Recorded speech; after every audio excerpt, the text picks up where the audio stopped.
यार बोनस जो 12 क्वेश्चन होते हैं ना, मुझे लगता है कि बिट सेट में बोनस का गेम अपने को खेलना चाहिए। सही खेलना चाहिए। रीजन क्या है ना कि अगर मान लो तुम्हारे सारे क्वेश्चंस हो जाते हैं या फिर आखिरी में 2-3 क्वेश्चन बच भी जाते हैं और तुम्हें कंफ्यूजन है कि सर ये 2-3 क्वेश्चन तो मेरे को नहीं आते, तो मुझे ऐसा लगता है कि लॉजिकल तुक्का मार के वो 2-3 क्वेश्चन अपन मतलब कैलकुलेटिव रिस्क ले सकते हैं।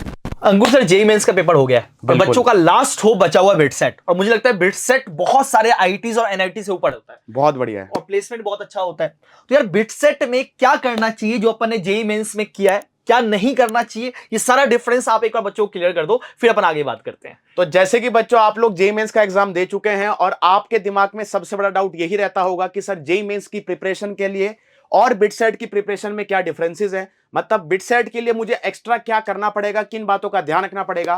तो एक बार दोनों एग्जाम्स को मैं डिफरेंशिएट कर देता हूं जिससे आपके दिमाग में आने वाला ये डाउट बिल्कुल क्लियर हो जाए। आइए एक एक करके बोर्ड पर समझते हैं। जैसा सबसे पहले अगर मैं जेईई को बिट सेट से कंपेयर करता हूं तो सबसे बड़ा डिफरेंस दोनों में आता है बेटा डिफिकल्टी लेवल का। जेईई मेंस का जो एग्जाम होता है वो रिलेटिवली हाईली कंसेप्चुअल एग्जाम होता है। रिलेटिवली अगर मैं बिट सेट की बात करता हूं तो वो बेटा एक्यूरेसी और स्पीड का गेम होता है, यानी इसकी डिफिकल्टी और इसकी डिफिकल्टी में जमीन आसमान का अंतर होता है। यानी आप ऐसा बोल सकते हो जेईई का डिफिकल्टी थोड़ा सा हायर साइड पर रहता है as compare to BITSAT. JEE में आपको ध्यान देना होता है कंसेप्ट्स के ऊपर, जबकि बिट सेट में गेम होता है बेटा स्पीड और एक्यूरेसी का। यह सबसे पहला डिफरेंस है। दूसरा जो डिफरेंस आता है दोनों एग्जाम में वो बेटा आता है इनकी मार्किंग एबिलिटी के अंदर। यानी कहने का मतलब क्या हुआ सर, जेईई मेंस का मार्किंग पैटर्न आपको अच्छे से पता है। फिजिक्स केमिस्ट्री मैथ हमारे पास पीसीएम होता है, तीनों के 30-30 सवाल होते हैं, 30 में से अपने को 25 अटेम्प्ट करने होते हैं। और सबसे बड़ा डिफरेंस कहां पर आ जाता है कि इसमें सही सवाल करने पर आपको +4 मिलते हैं, जबकि नेगेटिव यहां पर -1 की होती है। यानी अगर मैं टोटल बात करता हूं जेईई मेंस की तो आपके पास 300 नंबर का पेपर होता है। अगर इसको मैं डिफरेंशिएट करता हूं बेटा बिट सेट के एग्जाम से, तो बिट सेट के एग्जाम में क्या चीज आपको अलग देखने को मिलेगी कि यहां पर फिजिक्स के भी 30 सवाल होंगे, केमिस्ट्री के भी 30 सवाल होंगे। यहां पर रिलेटिवली मैथ्स का वेटेज थोड़ा सा ज्यादा रहता है, यहां पर आपको 40 सवाल मैथ्स के देखने को मिलेंगे।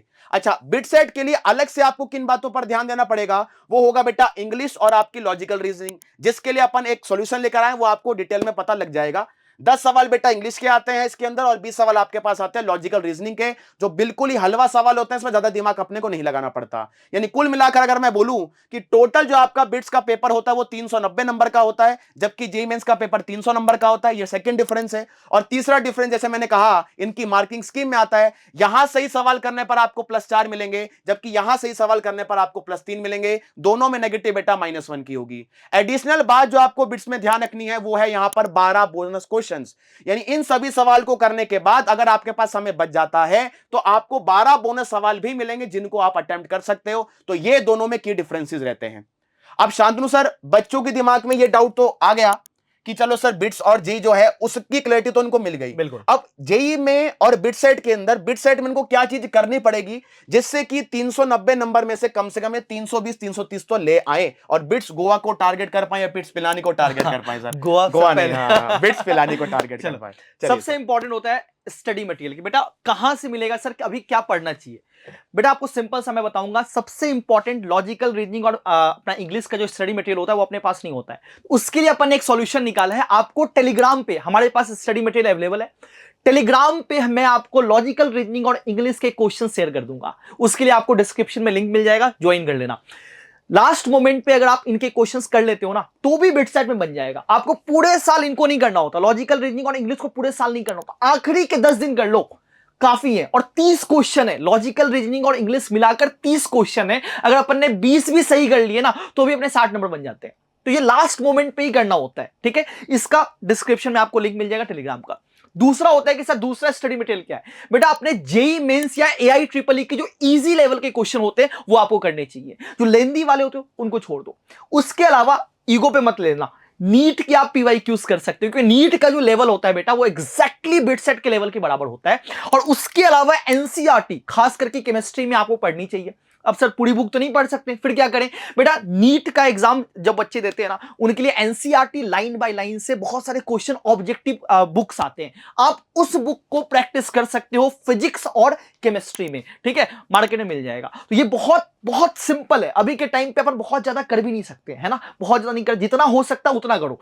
दूसरी इंपॉर्टेंट बात है कि सर और क्या प्रैक्टिस कर सकते हैं, बेटा अपन एक सीरीज लाने का सोच रहे हैं जिसमें बिट सेट की मेमोरी बेस्ड जो टॉप 10 क्वेश्चन है चैप्टर वाइज वो अपन करवाने का सोच रहे हैं।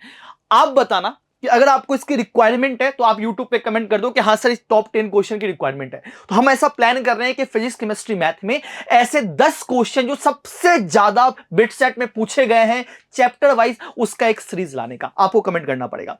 दूसरा है सर मॉक टेस्ट क्या करें। बेटा मॉक टेस्ट देने का सबसे बेस्ट तरीका होता है ना कि अपने को बिल्कुल वो कहते हैं ना ऐप पे हो, मेमोरी टाइम बेस्ड हो, सब कुछ प्रैक्टिस अच्छे से होनी चाहिए। उसके लिए अपने पास मोशन में पिछले 10 साल का बिटसेट का मॉक टेस्ट अवेलेबल है, वो भी फ्री में।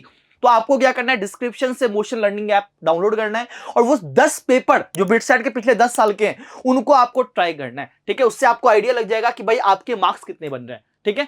तो ये बेसिक सा स्ट्रेटजी है। उसके अलावा अंकुर सर एक चीज मैं और बताना चाहूंगा बच्चों बिल्कुल को। सर, बिल्कुल यार बोनस जो 12 क्वेश्चन होते हैं ना, मुझे लगता है कि बिटसेट में बोनस का गेम अपने को खेलना चाहिए। सही खेलना चाहिए। रीजन क्या है ना कि अगर मान लो तुम्हारे सारे क्वेश्चंस हो जाते हैं या फिर आखिरी में 2-3 क्वेश्चन बच भी जाते हैं और तुम्हें कंफ्यूजन है कि सर ये 2-3 क्वेश्चन तो मेरे को नहीं आते, तो मुझे ऐसा लगता है कि लॉजिकल तुक्का मार के कर सकते वो हैं। 2-3 क्वेश्चन अपन मतलब कैलकुलेटिव रिस्क ले सकता है हाँ बच्चा। कैलकुलेटिव रिस्क हाँ, लेके बिल्कुल, उस 2-3 बिल्कुल। क्वेश्चन को अपन कर लेते हैं तो कर अपने पास 12 क्वेश्चन एक्स्ट्रा मिल जाएंगे। सही बात। और वो 12 क्वेश्चन में अगर 2-3 भी सही हो जाए तो वो 3 अगर गलत भी हुए ना तो कंपनसेट हो जाएंगे। सही बात, सही इसलिए मुझे लगता है कि बिटसेट में आपको जो बोनस क्वेश्चन है वो लेना ही चाहिए और बोनस क्वेश्चन लेने के लिए इंपॉर्टेंट है कि आपके सारे क्वेश्चन अटेम्प्ट होने चाहिए। सही बात। आखिरी के अगर 2-3 क्वेश्चन आपके बच रहे हैं ना तो आप कैलकुलेटिव रिस्क लेके उसको कर लो, गलती भी हो तो 12 क्वेश्चन से हो सकता है कि 2-3 क्वेश्चन से आपके वो कंपनसेट हो जाए और आपके मार्क्स बढ़ जाए। और शायद मुझे तो सर ऐसा लगता है कि बिट्स में तो जो रिजल्ट होता है वो हाथों हाथ आ जाता है। बिल्कुल एग्जैक्ट उसी टाइम क्वेश्चन अटेम्प्ट करती है आपका रिजल्ट सामने आ जाता है। बिल्कुल।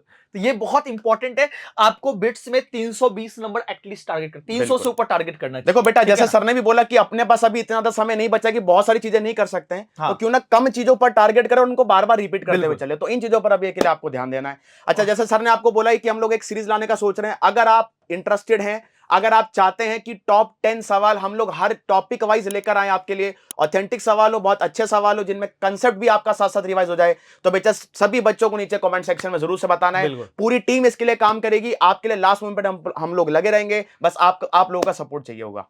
ठीक है, ठीक है सर। अब ज्यादा टाइम वेस्ट नहीं करते बच्चों का और अपन वीडियो को एंड करते हैं। कमेंट जरूर करना और टेलीग्राम से हाँ वो ज्वाइन कर लेना लिंक, क्योंकि इस पे क्वेश्चंस अपन डाल देंगे। ठीक है ना बेटा, चलो bye, take care, all the best.